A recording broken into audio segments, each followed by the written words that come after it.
இந்த பல்வலியை சரி செய்யக்கூடிய ஒரு அக்கு வர்ம புள்ளி நம்மளுடைய உடம்புல எங்கே இருக்குது அப்படின்னு சொல்லி சொன்னோம்னா, நம்மளுடைய கையில் ஆள்காட்டி விரல் இருக்குது பார்த்தீங்கன்னா, அந்த ஆள்காட்டி விரல் நக விளிம்பில் கீழ்ப்பக்கமாக, அதாவது கட்டை விரல் பக்கமாக அப்படி ஞாபகம் வச்சுக்கோங்க. சரிங்களா? இந்த இடத்துல நீங்கள் ஒரு ப்ரெஷர் கொடுத்தாலே போதுங்க. அவ்வளோதாங்க. உங்களுடைய கையில் இந்த மாதிரி இப்படி அழுத்தி ஒரு ப்ரெஷர் கொடுக்குறீங்க.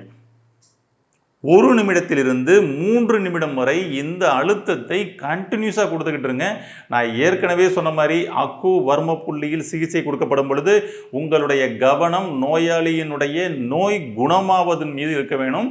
உங்களுடைய கவனம் உங்களுடைய பிரச்சனைகள் மீது எதுவும் இருக்கக்கூடாது. இதை முதல்ல கவனத்தில் வச்சுக்கோங்க. நம்மளுடைய சித்தர்கள் சொன்ன ஃபார்முலா அது. ஓகேங்களா? அப்போ 1 நிமிடத்திலிருந்து 3 நிமிடம் நீங்கள் அழுத்தம் கொடுத்துக்கிட்டு இருக்கப்படும் பொழுதே அங்கே பல்வலி குறைவதை அவர்களால் ஃபீல் பண்ண முடியும். அதுக்கப்புறம் பல்வலி முழுமையாக குணமாகும்.